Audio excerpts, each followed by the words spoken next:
Hello, I'm Nick, and this is Today in Philosophy of History for Thursday, 6 June 2024. It is the 115th anniversary of the birth of Isaiah Berlin, who was born in Riga, the only son of a timber baron of the Baltic, on this date in 1909. At that time, Riga was part of the Russian Empire and was still on the Julian calendar, so in old style dates, he was born on the 24th of May, but almost all of the sources now have been changed to 6th of June. Being a public intellectual is perhaps something that is more familiar or more associated with France than with England, but Isaiah Berlin approximated the role of a public intellectual, which is partly due to his many speaking engagements. He preferred speaking to writing, and all his books were either dictated directly to secretaries or dictated to a recorder and then recorded by secretaries. And as a result, his books have a conversational tone, and they read like lectures because that's how they started out. He started out as an Oxford linguistic philosopher, but remade himself as a historian of ideas not long after.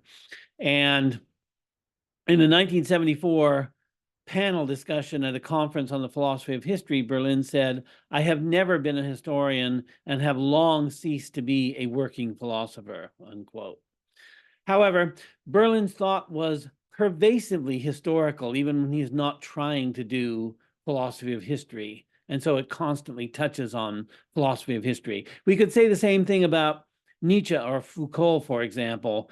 They are worlds apart from Isaiah Berlin, not merely because Nietzsche came before and Foucault came after, but because they have such different intellectual debts, you could say. But all three had this in common, that they understood that understanding demanded a determined and detailed grasp of history. And if you're familiar with the work of Nietzsche or Foucault, you'll understand what I mean by this. Berlin's historical work focused on the Enlightenment and the Romantic reaction to the Enlightenment, which we can also call the post-Enlightenment thinkers or the counter-Enlightenment. Arguably, Berlin was at his best, at his sharpest and most critically penetrating when he was discussing the Romantic reaction to the Enlightenment. Maybe he was provoked by those who would dare to question the presuppositions of the Enlightenment. Whatever it is, that probably represents the best of his work. And he came back to these figures time and again in one book after another. If we wanted to be uncharitable, we could say that Berlin made a career from exhibiting his incomprehension from an intellectual intellectual tradition for which he had no sympathy. Like I said, that's an uncharitable way of putting it. He did openly state that he didn't understand Hegel, but this seems to be pretty obviously a ruse to poke fun at Hegel. If Berlin couldn't understand Hegel, could anyone really understand to claim Hegel? I think that's what's involved in this claim. And there is some justification for the implicit humble brag involved, since Berlin's historical erudition is almost intimidating. Another thing about Berlin's lectures is that they are highly entertaining. In this he resembled Bertrand Russell. You can find many of his lectures available online and listen to them. For example, there is a YouTube channel called Philosophy Overdose that has made many of Berlin's lectures available. And if you do listen to them, you'll find that he is always clear, frequently witty and amusing, and unlike me, he never trips over a word. And he's speaking in English as a second language, so that's quite an accomplishment. So I'm reminded of the example of the French language Hegelian, I can't think of his name right now, who wrote about the end of history, who was reputed to never trip over a word, and he was a Russian speaking in French. Lecturers who know how to be entertaining have the advantage of being able to get their audience nodding along with them, and this amusement tends to suspend critical judgment. And I think Isaiah Berlin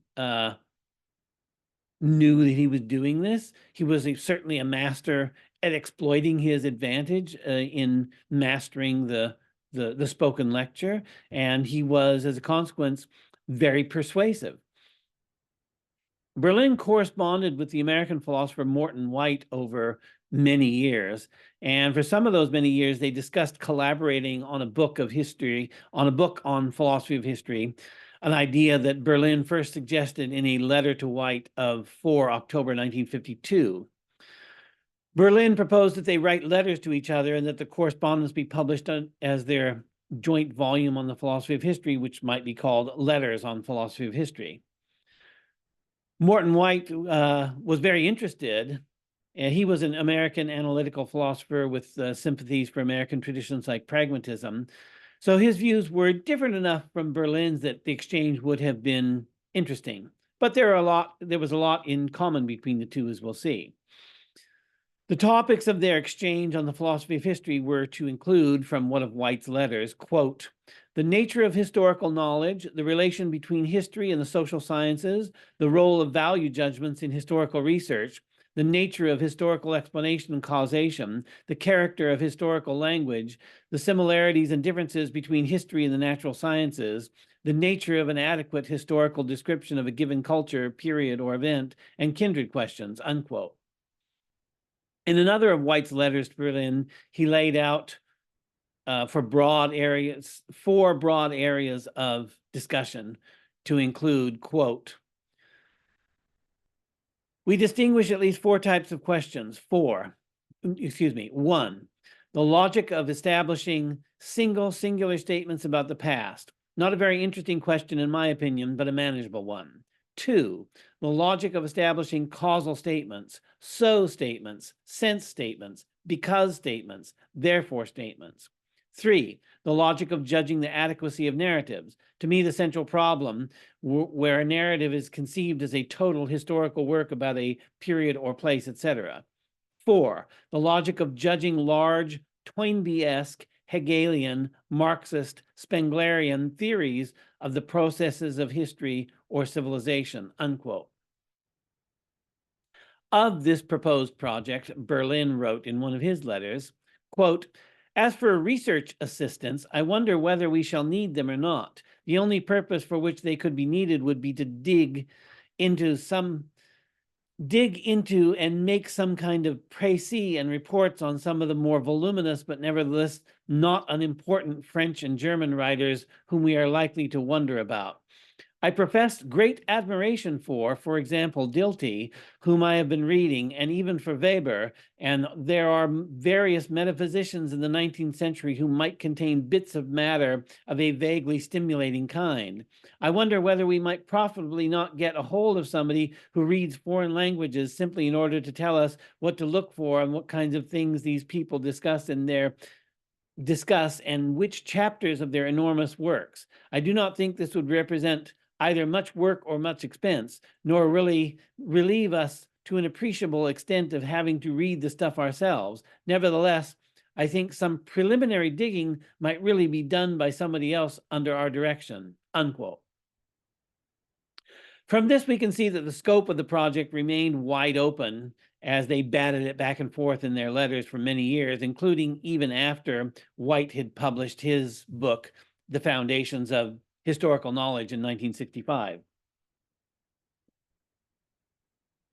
It's unfortunate that this joint work on philosophy of history never got written. And there's a paper about this, an unrealized project, Isaiah Berlin and the Philosophy of History by Renji Lee, but I haven't managed to obtain a copy of this paper yet. Some of the correspondence appears in Morton White's autobiography, A Philosopher's Life, and some of it in Berlin's collected correspondence, and that's where I found these quotes. Their correspondence is filled with philosophical gossip. A lot of it is unflattering to great figures and seems to have been pretty informal and freewheeling, you could say. Berlin skewers almost everyone in his letters relentlessly, and the fact that they shared all of these opinions is a testament to how close Isaiah Berlin and Morton White were. And would have made their collaboration probably a fruitful one. Here's one more quote from Berlin on what he imagined as the content of their unrealized joint project. This is from a letter to Morton White on 4 October 1954. Quote, I should like to add what is in my mind one of the most important of these themes, namely the nature of historical understanding, that is to say, of what is meant when it is said that historians understand a period well or badly, that they are good historians or poor or profound or shallow, or that their accounts are plausible or unconvincing. You partly cover this by your term historical explanation, but not perhaps quite.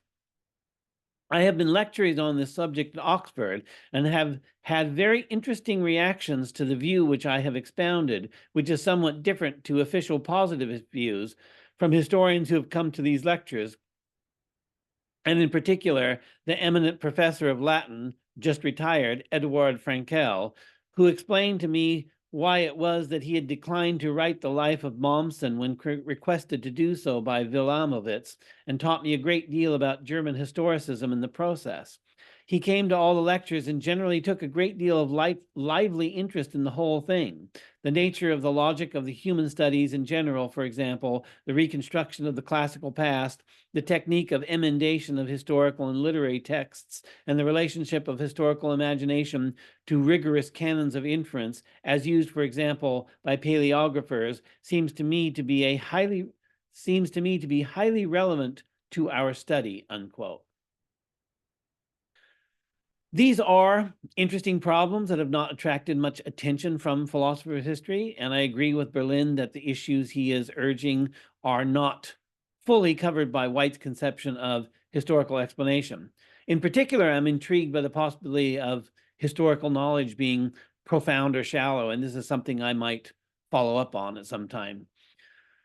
Berlin revisits some of these questions in a short paper from 1978, Is Philosophy of History Possible? Quote, neither depth nor greatness, incidentally, are concepts much mentioned by philosophers, though I dare say it would be a good thing if they were, for they are not mere rhetorical flourishes. Deep is a metaphorical expression, a metaphor drawn from Wells, perhaps. What does it mean? What is meant by saying, whether or not this is true, that Pascal is a profounder thinker than Descartes, or that Mommsen or Fustel de Coulanges are greater historians than industrious compilers or the authors of patriotic textbooks, unquote. However, in the same short paper, Berlin concludes with the following judgment, which doesn't have much to do with this discussion of what makes a profound history or not. Quote, I cannot help thinking that the most useful task, indeed the main one for philosophers of history, is the analysis of the logic of historical explanation.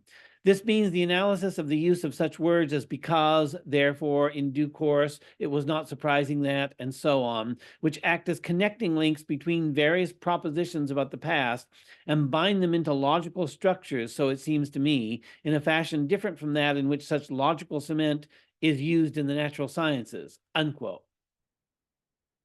The very title of this brief essay, by the way, Is a Philosophy of History Possible, implies that we might reasonably argue in the affirmative or in the negative, and that the question was an open one for Berlin.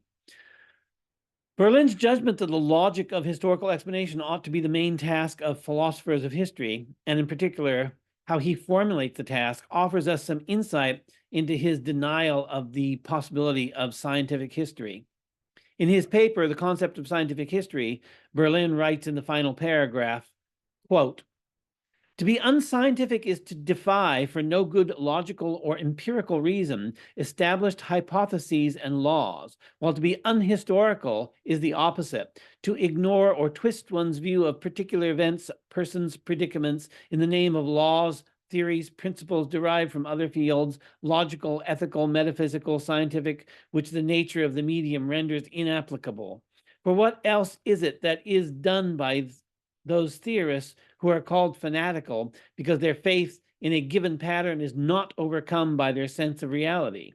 For this reason, the attempt to construct a discipline which would stand to concrete history as pure to applied, no matter how successful the human sciences may grow to be, even if, as all but obscurantists must hope, they discover genuine, empirically confirmed laws of individual and collective behavior, seems an attempt to square the circle. It is not a vain hope for an ideal goal beyond human powers, but a chimera born of lack of understanding of the nature of natural science or of history or of both, unquote.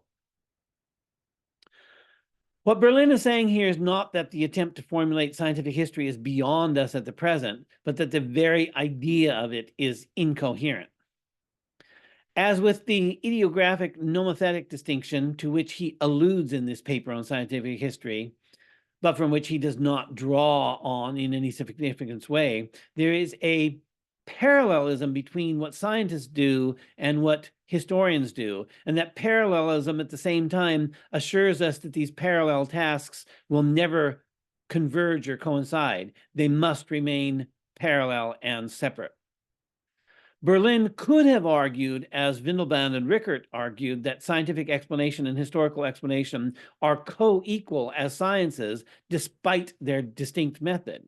Instead, Berlin argued that the logic of historical explanation is the task of philosophy of history, implying that historical explanation itself is the task of historians, and asserting that this is no science at all because it is distinct from explanation in the natural sciences.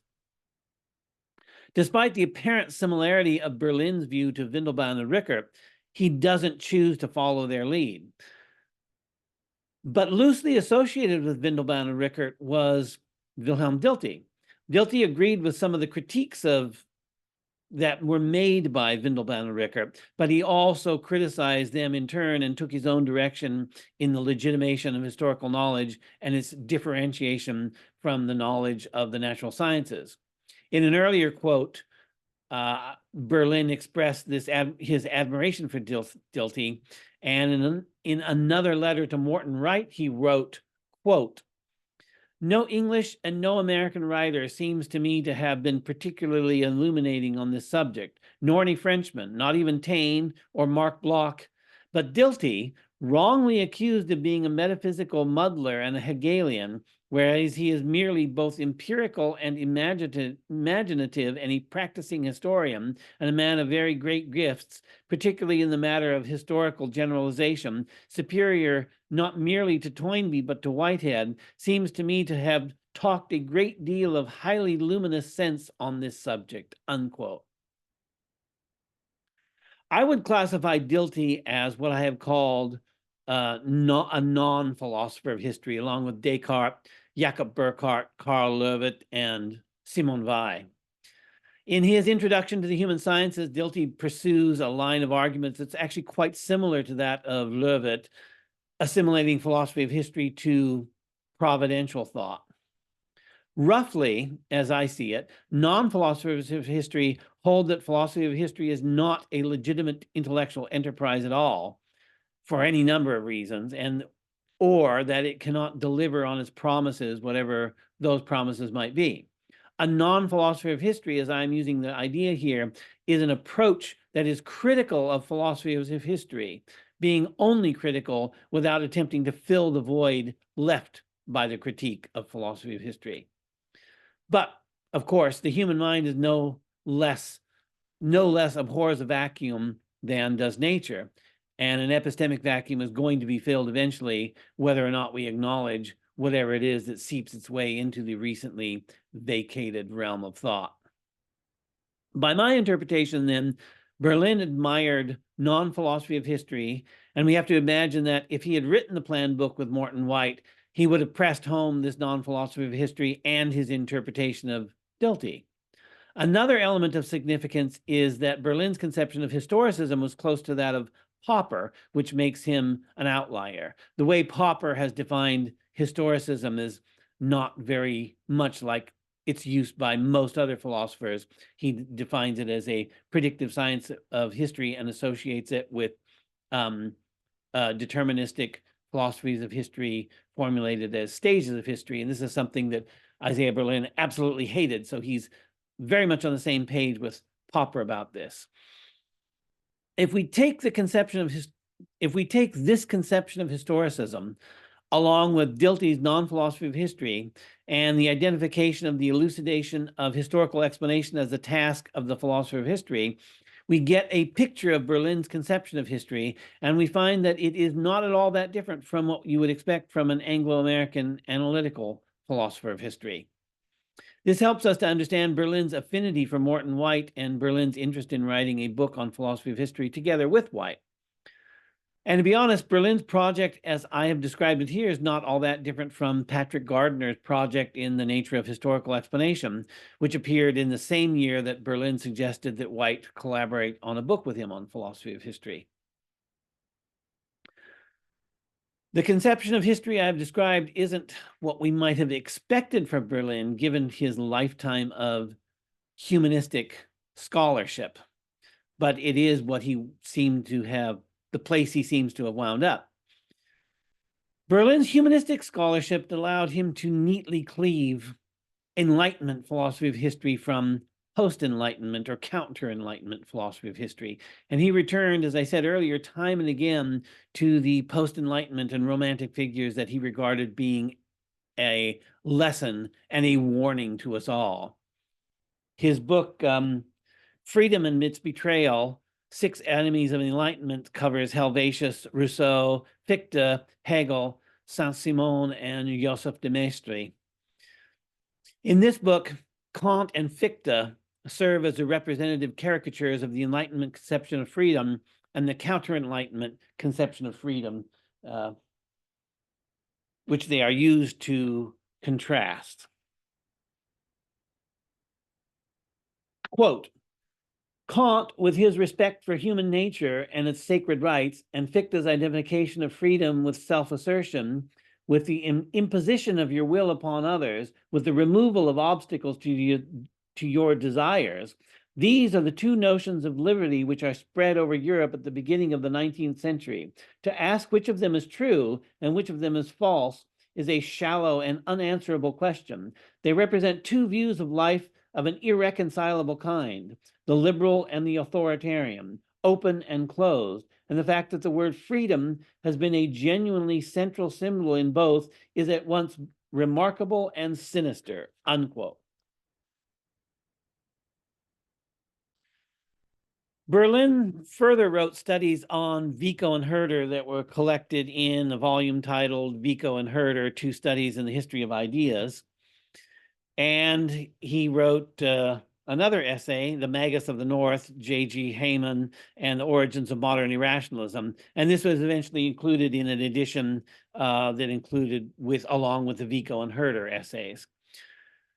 We can see the strong language that Berlin is using to speak of these counter-Enlightenment figures as enemies of freedom and as being the root of irrationalism. Usually it's Fichte and Hegel who are the villains of the peace. There is a persistent tendency to treat Fichte and Hegel as proto-totalitarians specifically for their views on philosophy of history, and not only in Berlin's work. I talked about this in my episode on Fichte in relation to George Santayana's book, Egoism in German Philosophy, quoting some of what Santayana wrote about Fichte. Berlin gives us the more elegant and suave version of the same idea, but also displaced in the second half of the 20th century, so it could take account of the Second World War in addition to the First World War, which was Santayana's inspiration for his book.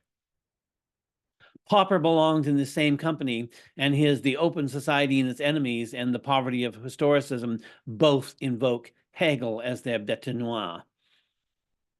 And the more I think about this, the more I realize that this idea deserves an analysis on its own merit, partly because it's so widely held and so persistent, and partly because the truth or falsity of this claim would be interesting in its own right. But Berlin wants to press his caricatures of philosophers into action. The Enlightenment cowboys all wear white hats, and the counter-Enlightenment cowboys all wear black hats. And when they have their inevitable gunfight at Berlin's OK Corral, The inevitable result is that the cowboys in white hats win the day and save the damsel, that is to say, Western history, which has been bound and left on the railway track, save her from the perilous danger in which she has been left by the villains of the piece, as which I said are usually Fichte and Hegel. So the day is saved and the heroes ride off into the sunset. That might sound like a really ridiculous way to present Isaiah Berlin's philosophy of history, but I'm putting it this way in order to make a point. It's difficult to get a proper perspective on the history in which we are immersed. It may be that we have a better chance of understanding events that are not of our own time than we have of understanding events that are of our own time. But there is admittedly something paradoxical about making this claim. In my episode on Giovanni Gentile, I talked about the difference between knowledge from lived experience, which we have of our own time, and propositional knowledge, knowing that such and such is the case, which is the kind of knowledge we have of other times, of which we do not have lived experience. So here I'm implying that having the lived experience of our own time is an impediment to historical understanding. Maybe it would be better to say that lived experience is an impediment to dispassionate clarity and scientific detachment. I'm not going to try to construct an argument about this, at least not now, but I'm going to point out some differences between thinking about the past that's well in the past and detached from most of our concerns of the present, and thinking about the present and that part of history with an immediate stake in the present. Consider that philosophy of history has its origins in the work of Saint Augustine. Augustine was provoked to write his City of God by the sack of Rome in 410 AD. Part of his interest in writing City of God was to set the historical record straight from a Christian point of view. Rome had been the capital of the known world for all practical purposes and had not been taken by force for 800 years. So it was a real shock to people in the 5th century that Rome could be sacked at all. The traditionalists of the time said that Rome was sacked as a punishment for the Roman people abandoning the traditional gods and converting to Christianity. Augustine's purpose was to demonstrate that this argument was false, and that it was rather the falseness of traditional Roman religion that had led to the sack of Rome. Today, we can look back on these events with 1,600 years of hindsight, which is enough distance that most people don't feel a stake in what's going on. We know now that the sack of Rome in 410 was the beginning of the end for the Western Roman Empire. But those who lived through the sack, and those who were simply alive at the time of the sack, even if they didn't live through it, did not and could not have known that this was the case. So how is this related to Isaiah Berlin and his understanding of the Enlightenment and counter-Enlightenment critics? The Enlightenment and its consequences are still unfolding in our time. Our world is the world of the Enlightenment. Our lived experience is that of the Enlightenment in its continued development from its origins to the present. Because we are still living in the age of the Enlightenment, our understanding of the Enlightenment is distorted by our being too close to it. When Rome was sacked, Christianity had been growing in the background, in the shadows, as it were, for 400 years. Our relationship to the Enlightenment in time is similar to this, as Enlightenment ideology has been developing for about 300 years. Thus far into the development of the Enlightenment, we encountered a great crisis. The catastrophe that the 20th century was for Western civilization is analogous to the sack of Rome in 410 AD, which was a crisis in the civilization of classical antiquity.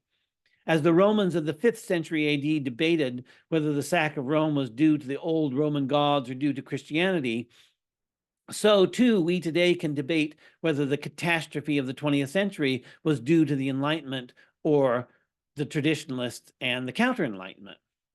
Berlin effectively argued that the irrationalism and the violence and the chaos of the 20th century was the fault of the traditionalists and the counter-Enlightenment. He is a true believer in the new faith and its new God, the Enlightenment, and so he argues, like Augustine, that the real fault lies with those who still worship the old gods. But we can just as well argue, as many argued after the sack of Rome, that it was the abandonment of the old gods that led to the catastrophe.